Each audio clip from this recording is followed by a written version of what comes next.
Hello, Namaskar. Welcome to my pod, the CAA Show.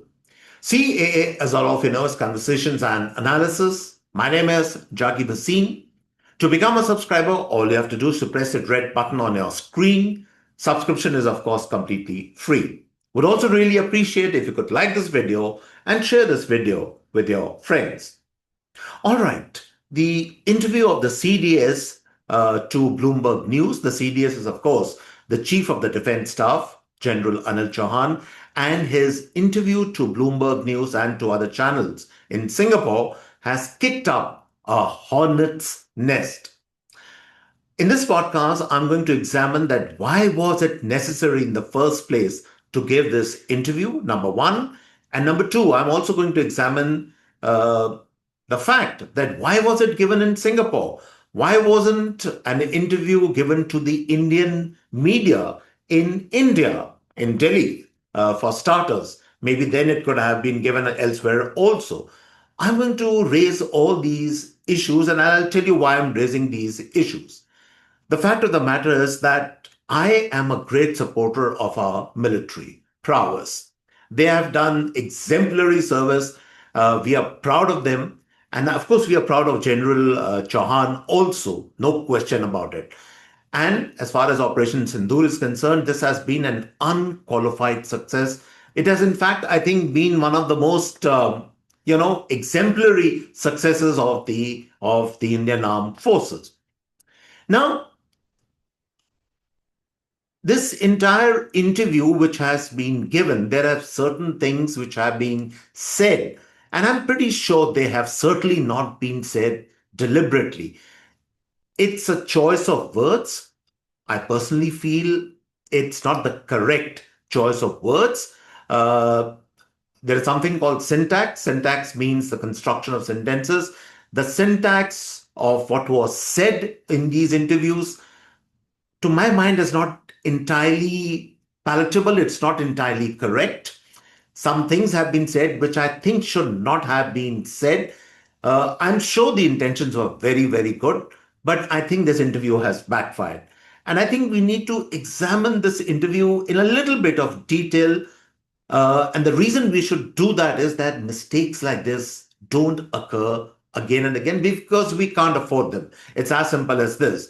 Especially when we are on the cusp of celebrating Operation Sindoor, what a unqualified success Operation Sindoor has been. And therefore, it was absolutely, I think, unnecessary to do this interview, which has taken place in Singapore. Now, the objective of Operation Sindoor was to obviously send a message to Pakistan to degrade and destroy terrorist bases. That was the primary objective, which has been absolutely achieved. And then, as retaliatory action to what Pakistan did on 2 days after that, we bombarded so many of their air bases, almost 9 to 11 air bases, which was again an unqualified success. That's really the long and short of Operation Sindoor, and that is where the narrative should have been.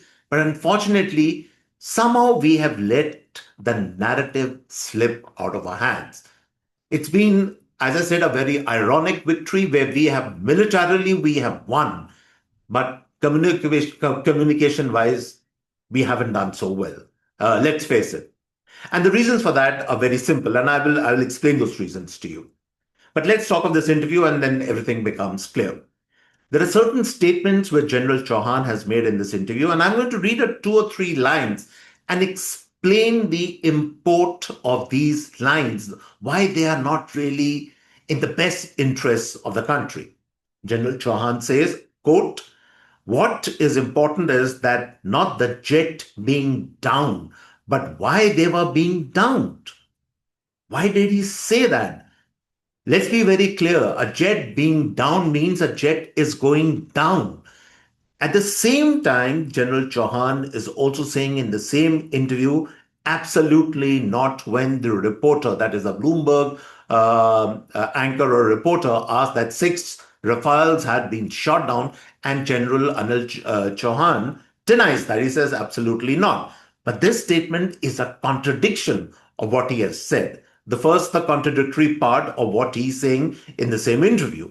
Number 2, he says, and he goes on to say, I'm quoting, The good part is that we were able to understand the tactical mistake which we made, remedy it, rectify it, and then implement it again after 2 days. And we flew our jets all over again. Now, there is a word which has been used here called tactical mistake. I mean, first of all, I, along with the rest of the countrymen, we had no idea what tactical mistakes had been made because to us, this operation has been an unqualified success. And then, even if mistakes were made, which are probably bound to be made in warfare, the fact is, what is the need to say that in an interview? You're not doing a confession in front of a priest that you have to come out with everything. Why do you need to even use this line, tactical mistake? We are not interested in the nitty gritties. We want to just know what really has happened because the purpose of military communication, mark my words, military communication is that the communication has to be precise. The communication has to be simple. The communication has to be unambiguous. That's the import, that's the nature of military communication. And on all these three parameters, this communication is way off the mark. There is no need to talk about tactical mistakes and all that. These are our internal matters. These will be debated later in internal meetings of the defense forces. This is not for public consumption at all. All we have to talk about is the way we hit the Pakistani air bases. And as far as the Rafale controversy, because believe you me, the Rafale, the downing of these so-called six planes of the Rafales, one plane, two, five, six, or whatever number there is, that unfortunately has become the headline news all over the world. What we have achieved against Pakistan, the way we have hit back, the way we have hit against the terrorist bases, that story is not coming out in the limelight. That is, in fact, has completely gone in the background, and only this headline is making news, especially after the CDS interviews that the Indian armed forces are rolling up to some of the jets going down. Down means down. It means nothing else. A lot of people have been trying to explain down means that probably it was a float or maybe it was, it took some tracer fire or something like that. Down means down. It's as simple as this. Please choose your words carefully, as it is said. So here's my take on the entire thing. Military communication, as I said, you had a choice from day one onwards. The choice was that either you talk about clearly what the losses, if there were any losses that we had taken, and why we probably could have done that strategy also. Because supposing, even assuming, let's say, some of the planes were hit, let's say, by fire, or some of the tail was damaged, or the wings were damaged, or something was damaged, or even if one of the two planes went down, because one thing is very clear, our pilots were certainly not killed. That part is absolutely clear.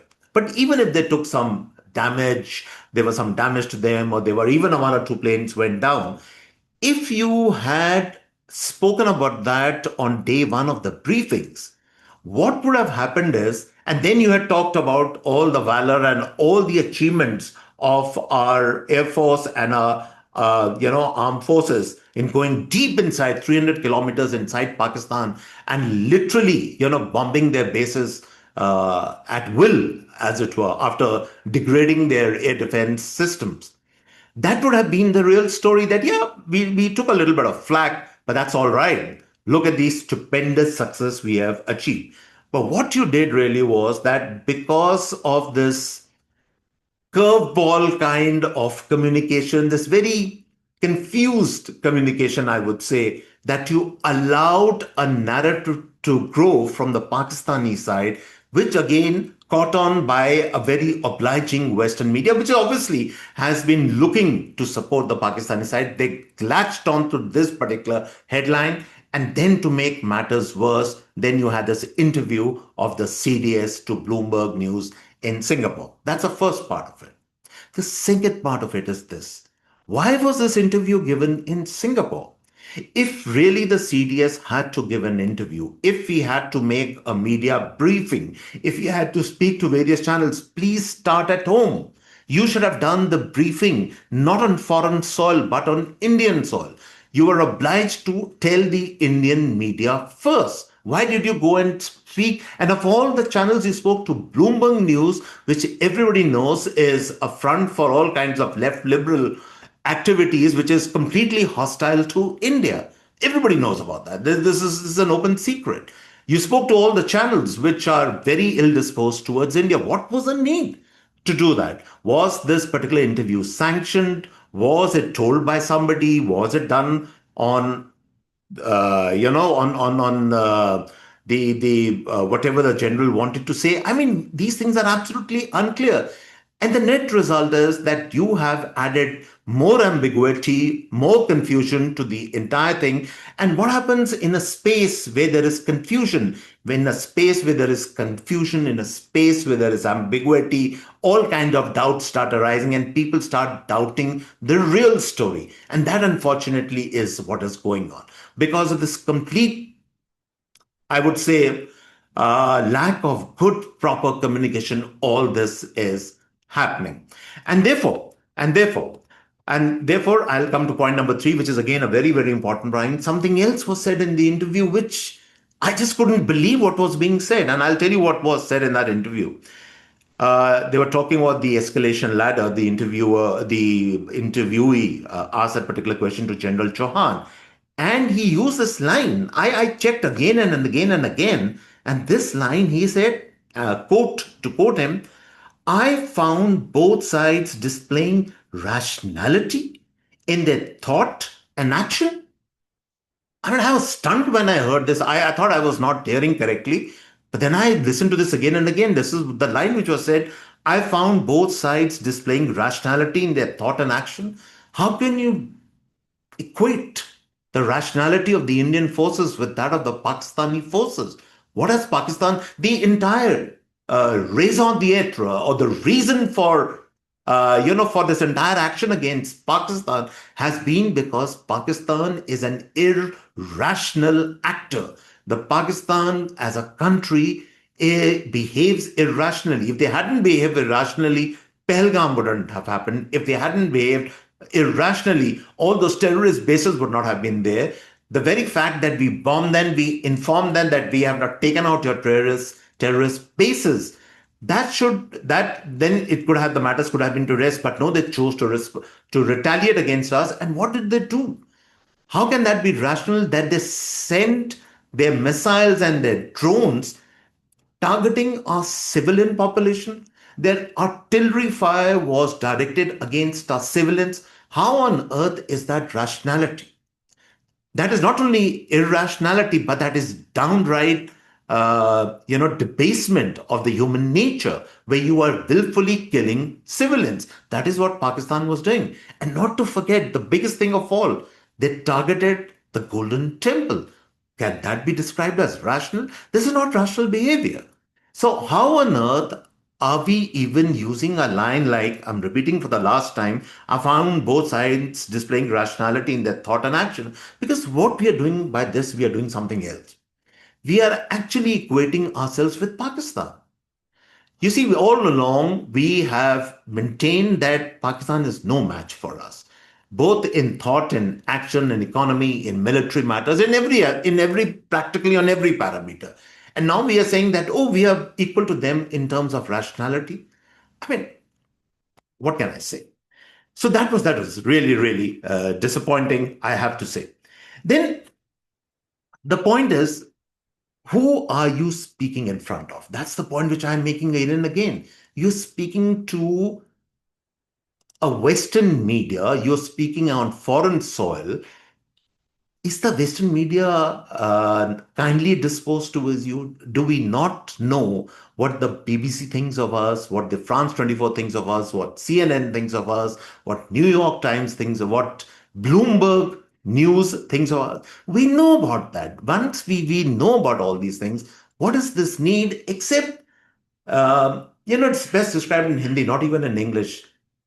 कहीं हमारे अंदर एक हीन भावना है कि हमें western audience को impress करना है. Unfortunately, that is our single biggest problem. Why do we need to address Western audiences? We have taken action, we have done things to serve our national interests, stick by it. And even if the world doesn't buy the narrative, so be it. As I said, you had a choice in the beginning. Either you could have maintained what I call a strategic silence. That is also absolutely okay. Okay, you don't want to talk about it. You'll talk about it maybe 3, 4, 5 months, 6 months later. Because if you remember, in the Galwan incident, we probably did the right thing. All those figures of how many people we lost from our side, how many we killed on the other side from the Chinese side, all those figures came out later. And even from the Chinese side, by the way, they came out much later. Um, all the armies of the world do that. You don't have to give figures right now. Just because the opposition space in India is pressing for how many Rafales were shot down, or there is a certain lobby in this country which echoes what Pakistan says and does, you don't have to fall into that trap. You don't have to come under that pressure. Maintain your strategic silence. As you say that you maintain your strategic autonomy, maintain your strategic silence. You don't want to talk about it? Absolutely fine. Let Operation Sindoor be over, and maybe 5, 6 months, 9 months, maybe down the line, then maybe you can relieve all the finer details. That is also absolutely okay. But military communication cannot be a halfway ambiguous house. That's the point which I'm making. It is not the right thing to do. Military communication has to be precise, looked in the eye. It has to, if you are giving figures, give the right kind of figures, leave no room for doubt. Otherwise, maintain, as I said, your strategic silence. You have every right to do that. There were two choices. This middle choice we have taken, that we are saying, no, we haven't lost 6 aircraft, but we took some losses. What on earth does that mean? It's adding more and more to the confusion. This is the headline story which is coming across the world. It's not the bravery of our armed forces. It's not the significant victories we have achieved against Pakistan by reaching 300 kilometers inside Pakistan and bombing the hell out of their air bases. That's the thing we need to remember. Then, the other thing. Now, if you have talked a little bit about Operation Sindoor, you have given satellite imagery to support and buttress your claim, which you have done. That's a good thing which you have done. But there's something else which you forgot to do. They are giving, the opposite side is giving figures of 6 Rafales and all that, whatever concoction, and they have not been able to produce any proof, by the way. No satellite imagery of this thing. And that's why I was saying that you can maintain a strategic silence and not even, acknowledge all that. But fine, doesn't matter if you haven't. The other point which I'm making is that we have satellite imagery to prove that we knocked the hell out of their hangars in some of their top air bases in Rawalpindi, in all these other bases. Though that imagery is there for the entire world to see, which means the hangars were obviously filled with planes, they were filled with aircraft. And as reports are coming in, that are maybe a number of these JC-10s or the F-16s or the AWACS. There's even a report coming that you shot down an AWAC at almost 300 kilometers away by the BrahMos. All these reports are coming in. Now, then, why are you not giving those details at least? That when you have done the damage, you have degraded their air bases, please give out the numbers. Because those numbers will overwhelm the other narrative of the 6 Rafales. That should have been the strategy. If you have to open your mouth, if you have to speak about this, if you have to communicate something to the world, the real story is not only the images, it's not only the fact that we did significant damage. General talk doesn't will be effective to some extent, but give numbers that yes, we knocked out so many of their F-16s, we knocked out so many of the JC-10s, we knocked out the AWACS, and even if some countries are unhappy about it, let them be unhappy because national interest is paramount. Give those numbers. Because, and I'm saying there's another argument which I'm making. If you can give the number of 100 terrorists that you knocked out, you killed in the first strike, And those numbers must have been collated after precise intelligence which you gathered from the ground, whether through sources, your intelligence sources in Pakistan, or from our various other assessment tools which you have. Similarly, you have the numbers, you have the figures, you have the wherewithal of how many of their planes you knocked out. Why are you not giving those numbers? Because till now, I'll tell you what is happening. There are these uninformed sources. There are these sources which are suggesting to news channels and to the social media. There is the name of some wing commander being named Kushwaha. I don't know who the gentleman is. That he's quoting, he's brought out this paper. So many of these assets have been lost to Pakistan. But the fact is, it's not official as yet. Please make it official. Let the air chief, let some person, from the armed forces give those figures and tell the kind of splendid victory we have achieved. Because those numbers, I'm saying official numbers, will overwhelm the story of these six Rafales. And it's absolutely okay if you lose something in warfare, because warfare is unpredictable. And this is not some, cowboy western movie where the hero goes and he shoots at 12 o'clock in the afternoon, he shoots everybody around him and he walks away unscathed. It doesn't happen like that. Warfare is tricky, it's subtle, it is dangerous. There's an element of unpredictability, and if you have taken some hits or losses, so be it. We can live up with it. But the problem is, don't make a hash of the whole thing. As I said, you are leaving this ambiguous space which is being filled up by more and more rumors, by gossip, and all kinds of people, both within the country and outside, are taking advantage of this ambiguous space and filling it up with this absolutely horrible stories. That should not happen. I'm saying that should be completely avoided.